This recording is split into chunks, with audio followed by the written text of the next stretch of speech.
इस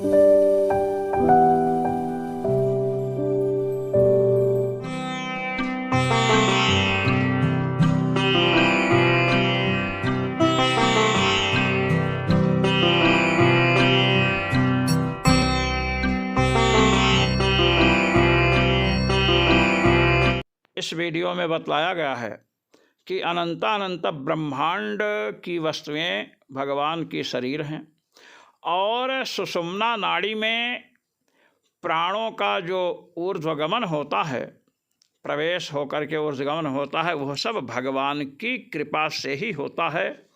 इस तथ्य को समझने के लिए संपूर्ण वीडियो देखें। यत्र यत्र रघुनाथ कीर्तनं तत्र तत्र कृतमस्तकाञ्जलिं बाष्पवारि परिपूर्णलोचनं मारुतिं नमत राक्षसान्तकम् सीतानाथ समारम्भाम् रामानन्दार्य मध्यमाम् अस्मदाचार्य पर्यन्ताम् वन्दे गुरु परम्पराम् वन्दे गुरु परम्पराम्। सर्वेश्वर श्री रघुनाथो विजयते तराम्। आज हम कठोपनिषद के द्वितीय अध्याय की द्वितीय वल्ली के द्वितीय मंत्र का व्याख्यान करने हेतु सर्वेश्वर श्री रघुनाथ जी की कृपा से प्रस्तुत हैं। तो आए। हंसः शुचिसद वसुरंतरिक्ष सद होता वेदि सदतिथिर्दुरोण सद निषद्वर सदृत सद्व्योम सद अब्जा गोजारितजा अद्रिजारितम बृहत्। इस मंत्र के द्वारा यह बतलाया जा रहा है कि जो प्रत्यगात्मा भगवान हैं, जिन्हें श्रुतियों में परमात्मा भगवान ब्रह्म शब्द से कहा गया है, ये भगवान संपूर्ण जगत के रूप में विराजमान है। जैसे संसार में देव, मनुष्य, पशु पक्षी, नदी, जल, अनेक प्रकार की वस्तुएं दृष्टिगोचर होती हैं। संपूर्ण वस्तुएं भगवान के शरीर के रूप में। भगवान मधुसूदन ने कुंती नंदन अर्जुन को अपनी विभूतियों का निर्देश दिया और नक्षत्राणाम अहं शशिः, नक्षत्रों में मैं चंद्रमा हूँ, आदित्यों में मैं सूर्य हूँ, दैत्यों में प्रहलाद हूँ और वृक्षों में मैं अश्वत्थ हूँ। तो यह जो विभूति योग बतलाया गया है, उसी विभूति योग को भगवान यम नचिकेता को बतला रहे हैं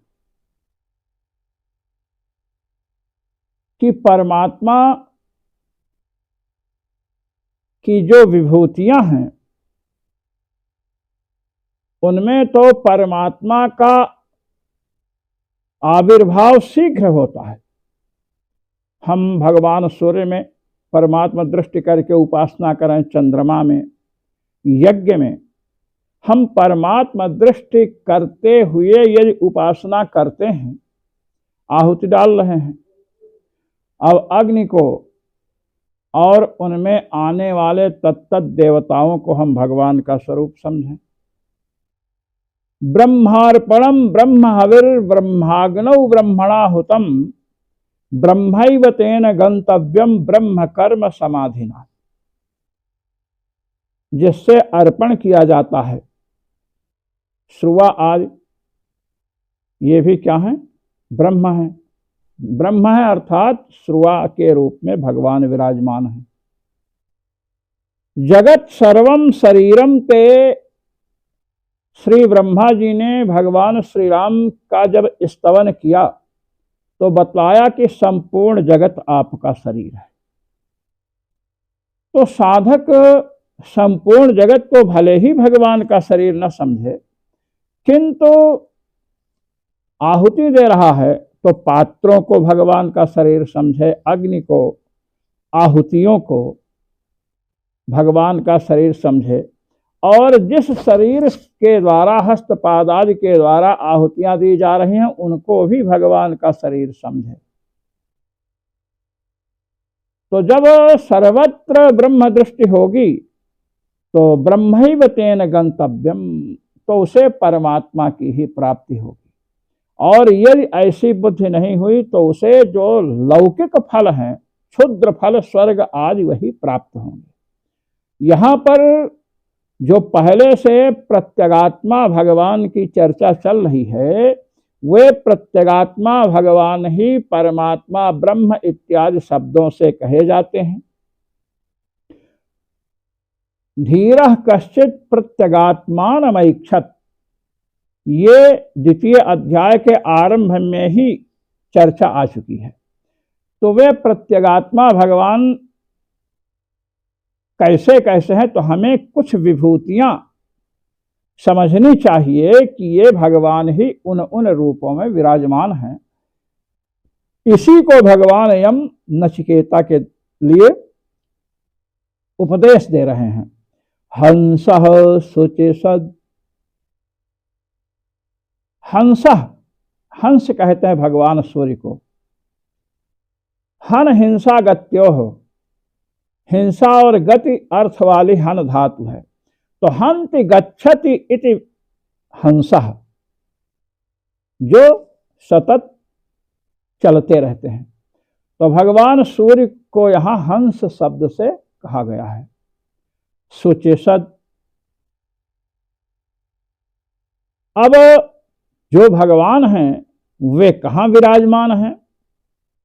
तो शुचिसद हैं भगवान। शुचौ पवित्रे पदार्थे सीदति तिष्ठति इति शुचिसद। भगवान जो पवित्र वस्तुएं हैं, जैसे आकाश है, आकाश निर्लेप है, कोई भी अशुद्ध आकाश को अशुद्ध नहीं कर सकती है। घटाकाश है, पटाकाश है, मठाकाश है। घट फूट जाए तो घटाकाश में कोई अंतर नहीं पड़ेगा। उपाधि में दोष आने से जो उपहित आकाश है उसमें दोष नहीं आता है।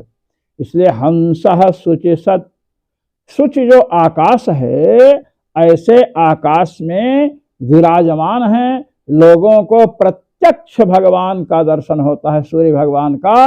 तो हंसः शुचिसद, पवित्र आकाश में जो विराजमान हैं, ऐसे भगवान सूर्य क्या हैं? प्रत्यगात्मा, अर्थात सूर्य के रूप में वही भगवान भाषित हो रहे हैं। हमें सूर्य में भगवत बुद्धि करनी चाहिए। वसु, भगवान वसु हैं। जो 8 प्रकार के वसुओं का निरूपण हुआ है, उनमें जो मुख्य वसु हैं वे क्या हैं? भगवान ही हैं। और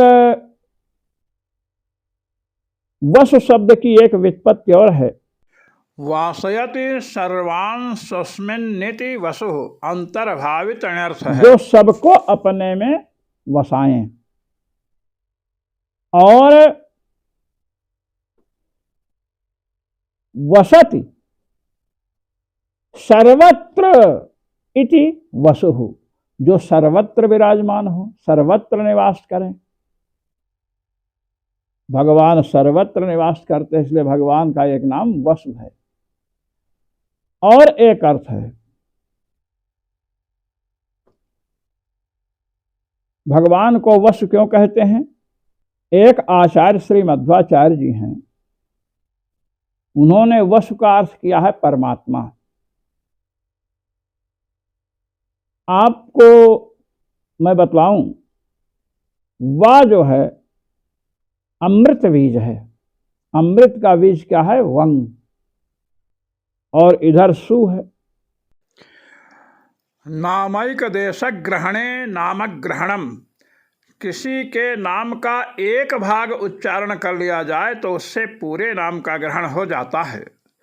इसी प्रकार सुख शब्द में सु के उच्चारण से, सु शब्द के ग्रहण से सुख नाम का ग्रहण हो जाएगा और सुख नाम से सुख रूप अर्थ का बोध हो जाएगा। जैसे सत्यभामा है, केवल सत्य का उच्चारण कर दिया। देवदत्त है, केवल देव का उच्चारण कर दिया या दत्त का उच्चारण कर दिया, तो सु का अर्थ क्या है? सु सुख का जो है सु। वम अमृतम सु सुखम अर्थात सुख स्वरूपम।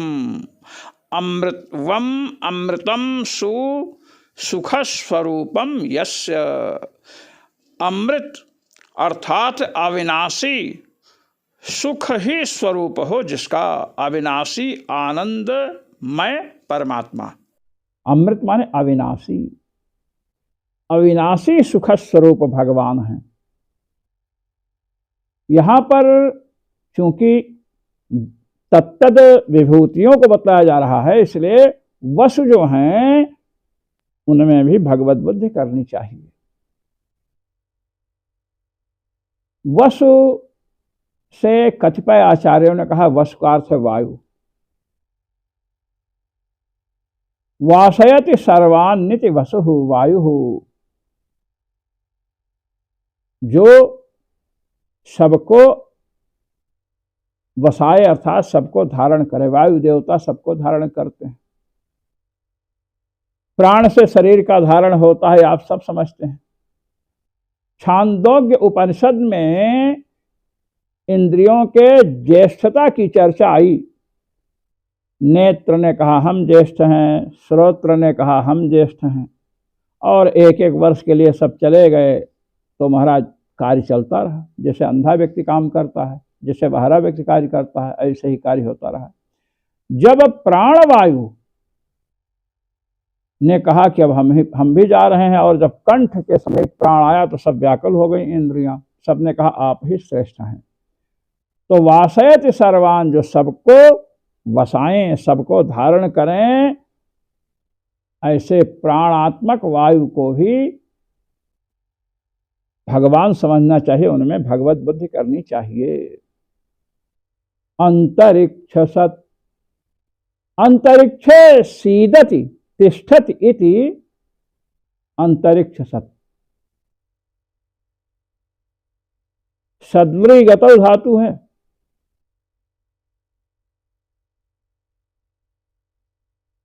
तो अंतरिक्षम सीदति गच्छति प्राप्नोति निवासाय इति अंतरिक्ष सत। जो अंतरिक्ष को प्राप्त कर रहे हैं निवास करने के लिए, तो अंतरिक्ष में कौन कौन है? अंतरिक्ष में भूत प्रेत पिशाच रहते हैं। भूत मंडल, प्रेत मंडल, पिशाच मंडल, अनेक मंडल हैं। राक्षस हैं, यक्ष हैं। तो अंतरिक्ष सत अर्थात अंतरिक्ष में निवास करने वाले तत्त जीवों को भी भगवान समझना चाहिए।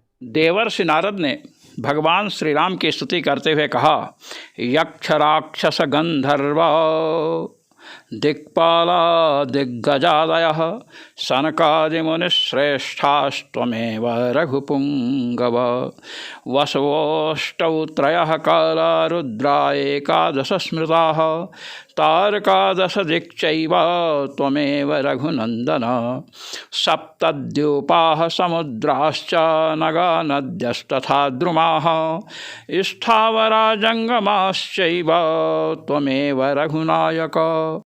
हे रघुनंदन, आप ही यक्ष राक्षस गंधर्व दिक्पाल दिग्गज मुनिश्रेष्ठ सनकादि 8 वसु तीनों काल एकादश रुद्र तारा 10 दिशाएं 7 द्वीप समुद्र पर्वत नदियाँ वृक्ष स्थावर जंगम जितने प्राणी हैं सब आप ही हैं। स्थावरा जंगमाश्चैव त्वमेव रघुनायक। इस प्रकार लगता है कि कठोपनिषद के इस मंत्र का उपबृंहण देवर्षि नारद ने किया है भगवान की स्तुति करते हुए। ये सनत कुमार संहिता में श्री राम स्तवराज में वर्णित है। यदि भूत प्रेत पिशाचादि में भगवत दृष्टि होगी तो वे कोई हानि नहीं पहुंचा सकते। श्री नामदेव जी के जीवन में घटित एक घटना का वर्णन कर रहे हैं। श्री नामदेव जी के समक्ष किसी तांत्रिक ने एक प्रेत को भेजा। अब महाराज प्रेत विशाल शरीर धारण करके उनके समीप पहुंचा डरवाने के लिए। नामदेव जी उसे प्रेत नहीं समझे। नामदेव जी की दृष्टि भगवन्मयी हो गई। आए मेरे लंबकनाथ, मेरे लंबकनाथ भगवान पधारे हैं, बड़े लंबे हैं। जो जन भरी भरी इनके हाथ, योजन योजन 4-4 कोस तक जैसे इनके हाथ हैं लंबे लंबे। भगवान प्रकट हो गए। तो अंतरिक्ष को जो अपना निवास बनाने के लिए अंतरिक्ष को जो प्राप्त किए हैं, ऐसे भूत प्रेत राक्षस यक्षादि में भी भगवत बुद्धि करें तो उनसे हानि नहीं हो सकती है। भगवत बुद्धि करने का लाभ मिलेगा। यही तो ब्रह्म विद्या है। होता वेदि सत होता। अब वेदी वेद्याम सीदत इति वेदि सत, जो वेदी में निवास करते हैं, वेदी को निवास करने के लिए जो प्राप्त करते हैं,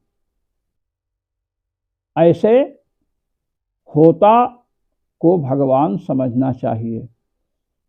अब होता है, प्रस्तोता है, उद्गाता है, ब्रह्मा है, जितने भी ऋत्विज हैं ये वेदी में तो नहीं जाते हैं।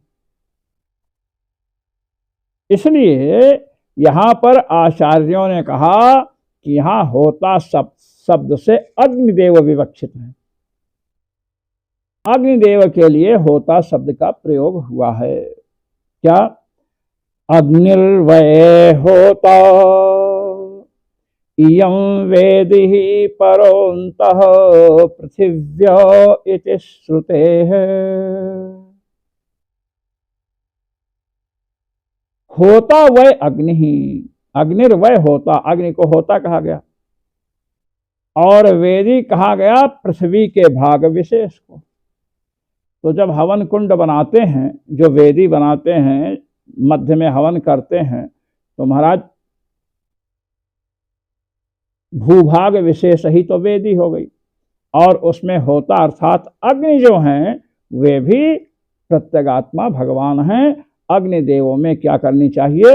भगवद बुद्धि करनी चाहिए। ब्रह्मार्पणम ब्रह्म हविः ब्रह्माग्नौ ब्रह्मणाहुतम, ब्रह्माग्नौ आ गया, ये बता रहे हैं। अतिथिर दुरोण सत। अब कह रहे हैं अतिथि ही। अतिथि का तात्पर्य लोगों ने सोम किया है, सोमरस। दुरोण का नाम है पात्र। सोम को पात्र में रखते हैं। अतिथि अर्थात सोमः दुरोणेषु कलश पात्रेषु सीदति। कलश पात्र में, दुरोण अर्थात कलश पात्र जो है उसमें सोम रस को रखते हैं, सोम को रखते हैं, सोमलता लाते हैं यज्ञ में। तो सोम को भी प्रत्यगात्मा परमात्मा समझना चाहिए। ब्रह्माग्नौ ब्रह्मार्पणम ब्रह्म हवि, पूरा श्रीमद् भगवद गीता में इसी रहस्य को भगवान मधुसूदन ने कुंती नंदन अर्जुन के समक्ष प्रकट किया है। और आइए, एक तात्पर्य और भी है, दुरोणकार से गृह भी होता है। दुरोणे गृहे सीदति इति दुरोण सत। जो घर को प्राप्त करते हैं, आते हैं, घर में आते हैं रहने के लिए, अतिथि अतिथि कभी न कभी घर में पहुंच जाते हैं, तो अतिथिर दुरोण सत, घर में जो प्राप्त हुए हैं अतिथि, उनको भी परमात्मा का स्वरूप समझना चाहिए। हमारे यहाँ कहा भी गया है, अतिथि देवो भव, मातृदेवो भव, पितृदेवो भव। जहाँ पर देव बुद्धि रखने का निर्देश दिया गया है, वहां पर अतिथि को भी कहा गया अतिथि देवो भव। अतिथिर दुरोण सत, घर में पधारे हुए जो अतिथि हैं वे भी क्या हैं? प्रत्यगात्मा भगवान के ही स्वरूप हैं। नृषद नृषु मनुष्येषु सीदति इति नृषद। नृ मनुष्यों में जो विराजमान है।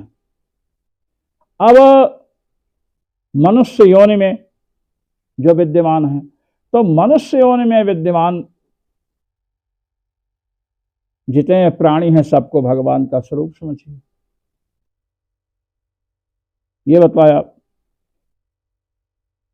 सब में अगर हम मनुष्यों में परमात्म बुद्धि करें, तो आजकल जो रागत द्वेष बढ़ रहा है, अपने भाई बंधुओं से राग और जो अपने नहीं हैं उनसे द्वेष की भावना, उनके उन्नति को नहीं देख सकते हैं, मात्सर्य भाव होता है। परोत्कर्षा सहनम मात्सर्यम, दूसरे के उत्कर्ष को न सहना ही मात्सर्य है। तो मात्सर्य दोष से बच जाएंगे, लोगों से घृणा नहीं करेंगे। ये वरसद,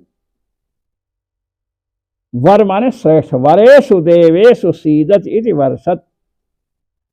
जो देव योनि में विद्यमान है, अग्नि हैं, वायु हैं, इंद्र हैं, अनेक प्रकार के देवगण हैं, उनमें भी परमात्मा बुद्धि करनी चाहिए। इससे क्या होगा कि किसी देवता की निंदा नहीं करेंगे।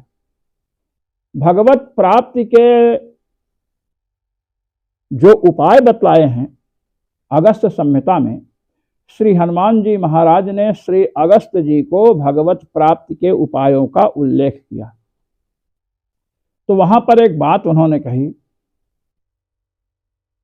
अन्यत्र निंदनम चैव स्वे से स्नेहाधिकम तथा। अन्यत्र तो निंदा न करो, अपने इष्ट में अत्यंत अनुराग रखिए, किंतु दूसरे के इष्ट की निंदा मत कीजिए। तो जब देव योनि में विद्यमान जो भी देवता हैं, जब हम उनकी निंदा नहीं करेंगे तो निंदा दोष से बच जाएंगे और अपने इष्ट में अनुराग करेंगे। ये दूसरी बात कि देव योनि में जो विद्यमान है उनको हम प्रत्यगात्मा भगवान का स्वरूप समझें। आजकल क्या होता है, काली जी के उपासक भैरव जी के उपासक को तुच्छ समझते हैं। किसी देवी या किसी देवता का उपासक अपने को ही सर्वश्रेष्ठ समझता है और दूसरे के दूसरे देवी देवताओं के उपासकों की निंदा करते हैं, देवी देवताओं के प्रति अनर्गल प्रलाप करते हैं। तो देव योनि में विद्यमान जो देवता हैं उनको हम प्रत्यगात्मा भगवान का स्वरूप समझेंगे। तो जब निज प्रभुमय देखें जगत के हिसन करें विरोध, तो किसी की निंदा क्यों करेंगे, इससे बचेंगे। निषद वर्षद ऋतसद, अब ऋतसद भगवान है। ऋत यज्ञ का भी नाम है। ऋते यज्ञ सीदत इति वर्तते इति ऋतसद, यज्ञ में जो विराजमान है। अब यज्ञ में कौन कौन विराजमान है? यज्ञ में यजमान, उद्गाता, होता, प्रस्तोता, ब्रह्मा इत्यादि ऋत्विक गण हैं। तो ऋत्विजों को भी भगवान का स्वरूप समझें, और ऋत्विज लोग जो हैं वे यजमान को भी भगवान का स्वरूप समझें। यजमान जब ऋत्विजों को भगवान का स्वरूप समझेगा तो उनकी सेवा शुश्रूषा करेगा, उनकी आज्ञा के अनुसार कार्य करेगा। और जब यजमान ऋत्विजों को ठग समझेगा, लोभी लालची समझेगा, तो देवताओं को जो द्रव्य समर्पित करनी है उसमें कंजूसी करेगा। ऋत्विक गण यजमान को जब भगवान का स्वरूप समझेंगे तो यजमान से जो अनुचित कही जाने वाली वस्तु है, चाहे उसकी मात्रा हो, उसके प्रति उसका लोभ नहीं होगा। यजमान को बहुत से ऋत्विक ऐसे होते हैं, आप देखिए भागवत कथाओं में, रुक्मिणी जी का विवाह होता है तो अपने पत्नी को जितने सामग्रियों की, आभूषणों की आवश्यकता है सब लिखवा देते हैं। मंगलसूत्र चाहिए, नथुनी चाहिए, तो ये चाहिए वो चाहिए। अब आप यजमान को समझ रहे हैं कि ये मोटा सेठ है, खूब लिखवा दिए। ऐसा नहीं होना चाहिए। जो आवश्यक है, जो शास्त्रानुमोदित है उसको कहिए, तो लोभ से बचेंगे। और कहते हैं व्योम सद। व्योम शब्द का अर्थ परम धाम, परमे व्योमन। भगवत धाम के लिए व्योम शब्द का प्रयोग उपनिषदों में हुआ है। तो व्योमनि परमाकाशे परम पदे भगवत धामनि सीदति इति व्योमसत्। भगवत धाम में जो विराजमान है, भगवत धाम में भगवान तो विराजमान हैं ही, जो मुक्तात्मा हैं वे भी भगवान के ही स्वरूप हैं। इसलिए भगवान स्वयं ला करके अपने मुक्तात्मा पार्षदों को भेजते हैं जगत का उद्धार करने के लिए। अब कहते हैं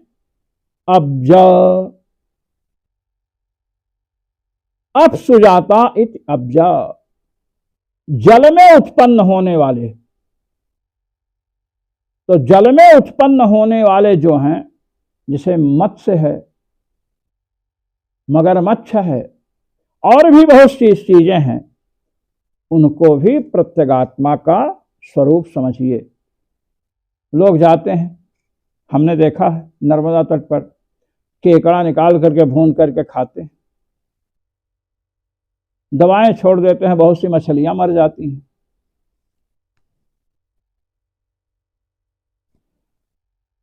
तो जल में रहने वाले जो जीव हैं, उन जीवों को भी आप परमात्मा का स्वरूप समझें, उनके प्रति दुर्व्यवहार न करें। ये और बतला रहे हैं गोजल, जल की बात हो गई ना। अब गोजा, गवि पृथिव्याम जाता इति गोजा। गो शब्द पृथ्वी का भी वाचक है। पृथ्वी में जो उत्पन्न हुए हैं, अब पृथ्वी में उत्पन्न हुए कौन है? चावल है, जव है, तरु वृक्ष हैं, लता हैं, औषधियां हैं, अनेक प्रकार की वस्तुएं हैं, उनमें भी भगवत बुद्धि रखें।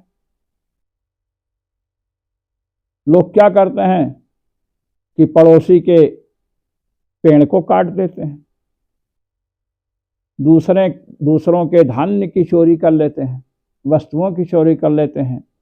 तो पृथ्वी में, गोजा माने पृथ्वी में उत्पन्न वस्तुएं, और अब्जा माने जल में उत्पन्न जितनी वस्तुएं हैं, उन सबको प्रत्यगात्मा भगवान का स्वरूप समझें। तो जल और स्थल की बात आ गई। और कहते हैं ऋतजा,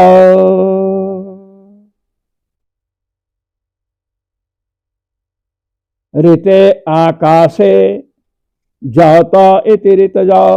ऋत आकाश का भी वाचक है, क्योंकि चिरकाल पर्यंत स्थित रहता है, सत्य है एक प्रकार का, इसलिए आकाश में जो उत्पन्न होते हैं वह ऋतजा हुए। तो देखिए, अब्जा से जल में उत्पन्न होने वाली वस्तुएं, गोजा से पृथ्वी में उत्पन्न होने वाली वस्तुएं, और ऋतजा से आकाश में उत्पन्न होने वाली वस्तुएं, इन वस्तुओं को हमें प्रत्यगात्मा भगवान का स्वरूप समझना चाहिए।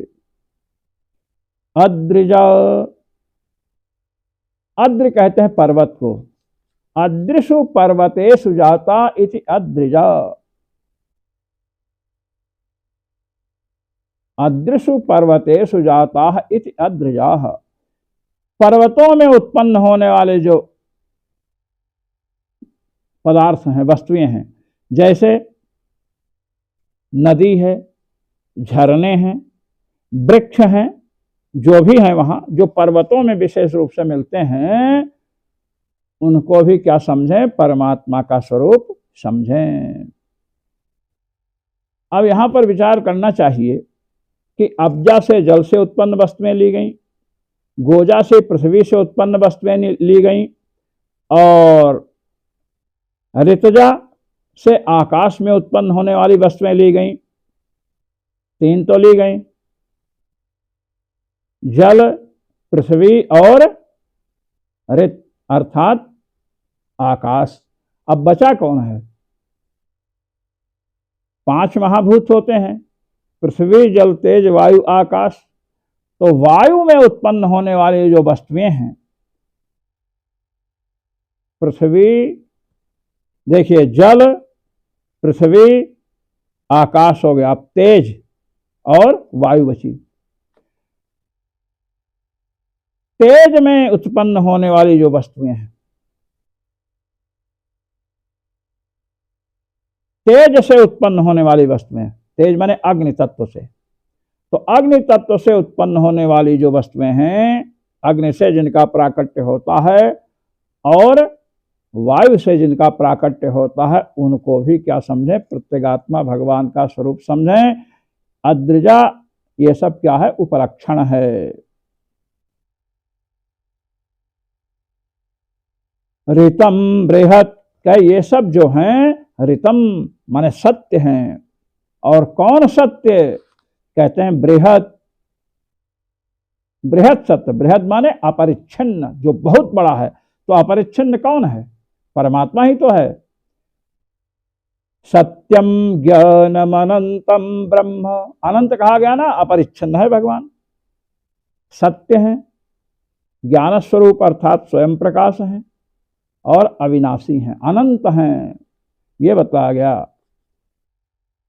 परमात्मा समझना चाहिए, अर्थात ये सब वस्तुएं परमात्मा की शरीर हैं। इनमें हम भगवद बुद्धि रखें, तो भगवद बुद्धि रखेंगे तो हमारी उपासना अत्यंत उन्नत हो जाएगी।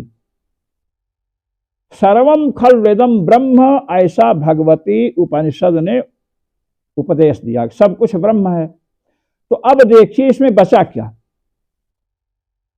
5 जो महाभूत हैं, उनसे उत्पन्न होने वाली वस्तुओं को आप परमात्मा समझें, और आकाश में भगवान सूर्य को, यह भी उपलक्षण है।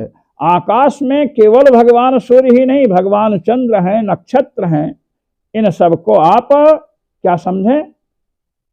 परमात्मा का स्वरूप समझें।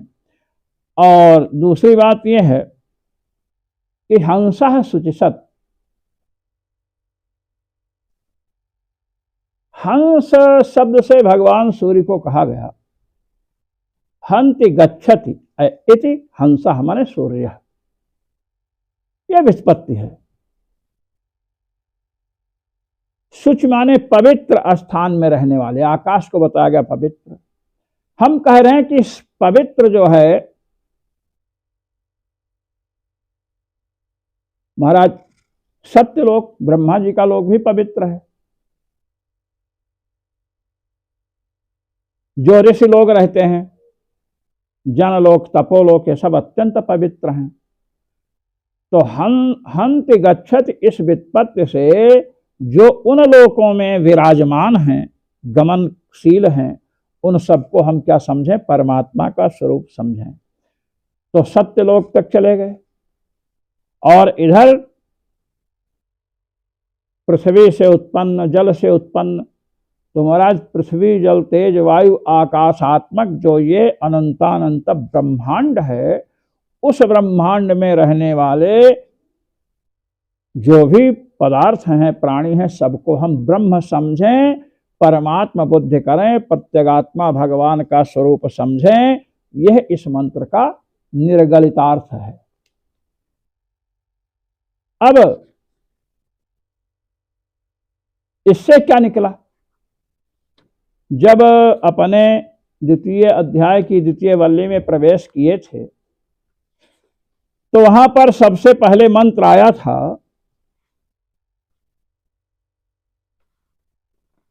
पुरमेकादशद्वार मजस्या वक्र चेतसः अनुष्ठाय न शोचति विमुक्तश्च विमुच्यते एतद्वै तत्।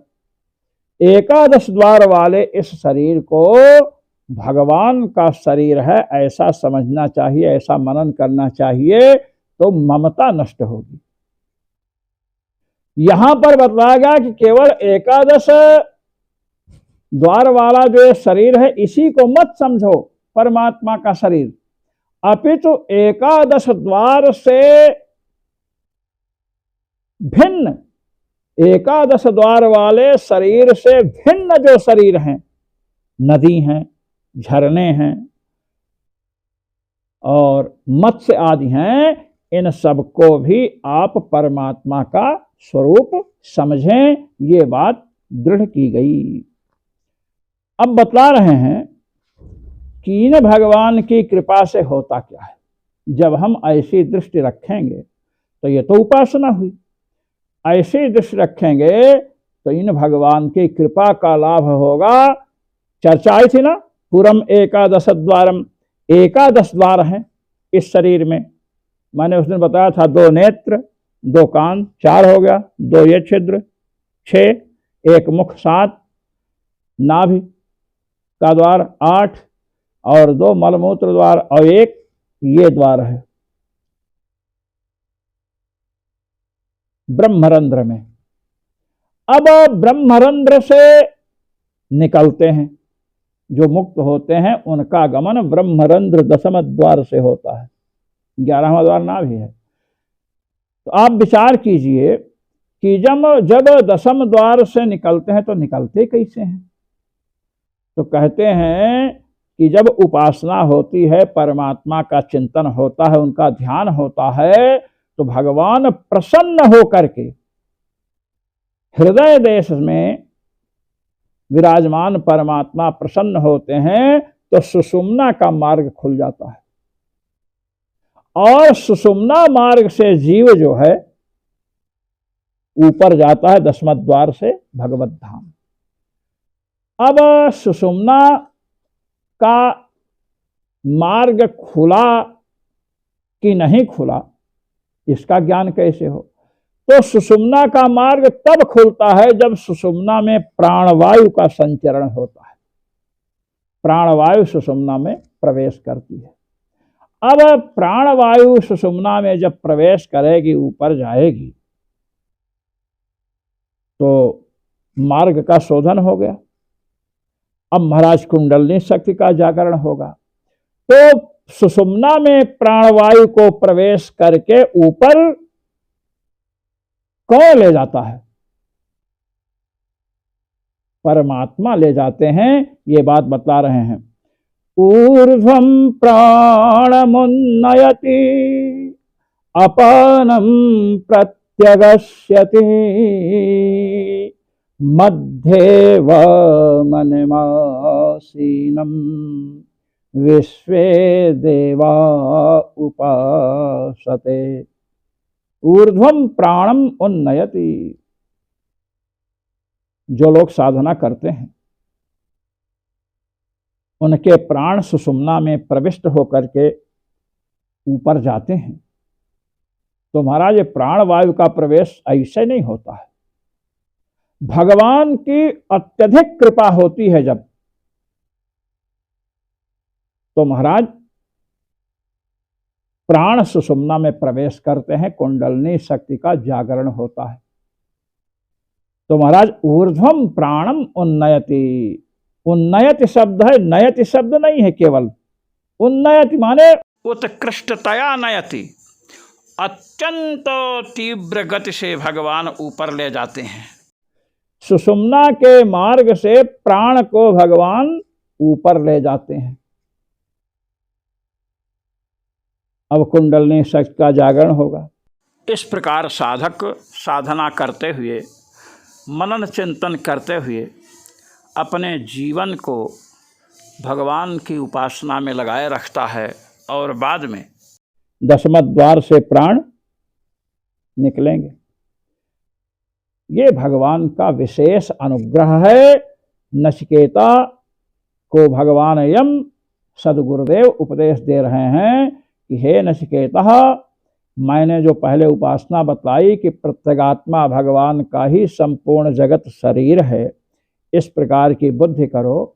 अपने इस 11 द्वार वाले 11 द्वार वाले शरीर को परमात्मा का शरीर समझो तो ममता छूटेगी, और तत्तद वस्तुओं को जब भगवान का स्वरूप समझेंगे तो राग द्वेष से निर्मुक्त होंगे। काम क्रोध लोभादि मात्सर्यादि दुर्गुणों से छूटेंगे। और अब दशम द्वार से निकलना है, मुक्त होना है। तो महाराज कह रहे हैं कि ऊर्ध्वं प्राणमुन्नयति, भगवान कृपा करके प्राण को ऊपर ले जाते हैं। ये दशम द्वार से प्राण निकलना है। तो सुषुम्ना मार्ग में प्राणों का जो ऊर्ध्वगमन हो रहा है, अब ऊर्ध्वम नयत उन्नयत कहा, ऊर्ध्व ले जाते हैं। ऊर्ध्व में कहां तक ले जाते हैं? भगवत कृपा पर यह आश्रित है। अपानम प्रत्यगस्यति, और अपान वायु को नीचे फेंकते हैं। मध्य वमनमासीनम, मध्य में भगवान विराजमान है, हृदय देश में भगवान विराजमान है। वामनम, जैसे वामन भगवान लघुकाय थे, इसी प्रकार हृदय के परिमाण में अंगुष्ठ मात्र के परिमाण में भगवान विराजमान है। वामनम माने भजनीयम, सबके द्वारा भजन करने के योग्य जो भगवान हैं वे हृदय देश में विराजमान हैं। कहते हैं कि विश्वे देवा उपासते। विश्व में सकल, विश्व शब्द सर्व शब्द का पर्याय है। विश्व शब्द सर्व शब्द पर्याय, सिद्धांत कौमुदी। विश्व शब्द सर्व शब्द का पर्याय है। संपूर्ण देवता इन्हीं प्रत्यगात्मा भगवान अनंतानंत ब्रह्मांड नायक जो ब्रह्म तत्व है, इनकी उपासना करते हैं। इनकी उपासना करेंगे तो क्या होगा?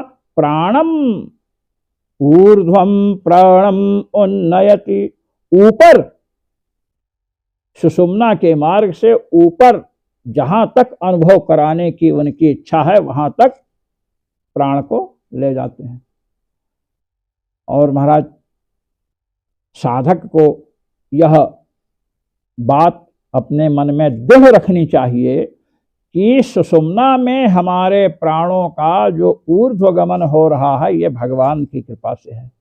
भगवती उपनिषद ने यह अनुशासन बतला दिया, एक परम सत्य को स्फुटित कर दिया। अब हम अपना अभिमान करें कि हमारी साधना से प्राणवायु ऊपर चढ़ रही है, हो रही है। साधना ठीक है, साधना तो करनी ही चाहिए। साधना और भजन और तपश्चर्या ये भगवान का मूर्तिमान अनुग्रह है। आप ध्यान करते हैं, जप करते हैं, परोपकार करते हैं, ये भगवान का मूर्तिमान अनुग्रह है। श्री ब्रह्मा जी ने भगवान की आराधना की, तपस्या की, हजारों वर्ष भगवान प्रकट हुए। श्रीमद् भागवत महापुराण की चर्चा में सुना रहा हूं। तो श्री ब्रह्मा जी ने कहा कि प्रभु आपका अनुग्रह मुझ पर होना चाहिए।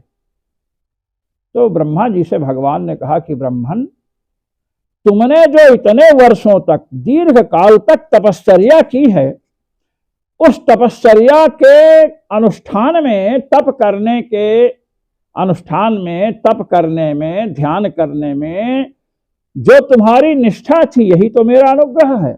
यद्वा तपसि ते निष्ठा, भगवान कह रहे हैं, यद्वा तपसि ते निष्ठा स एष मदनुग्रहः, स एष मदनुग्रहः।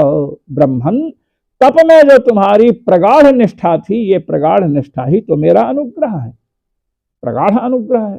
तो भजन साधन जो हो रहा है, उसमें जो हमारी निष्ठा है, जागरूकता है, सब क्या है? भगवान का अनुग्रह है। हम इस प्रकार समझ करके जब परमात्मा में लगते हैं, अध्यात्म पथ में अग्रसर होते हैं, तो हमें भगवान की कृपा से अपने लक्ष्य को प्राप्त करने में कठिनाई नहीं होती है। ये इसका तात्पर्य है। जो मनीषी महानुभाव कठोपनिषद के पाठ में सम्मिलित होते हैं, उन सभी मनीषी महानुभावों को अनंतानंत ब्रह्मांड नायक रघुनायक सर्वेश्वर श्री रघुनाथ जी का अनंतानंत आशीष और मेरी ओर से सादर सप्रेम जय श्री राम।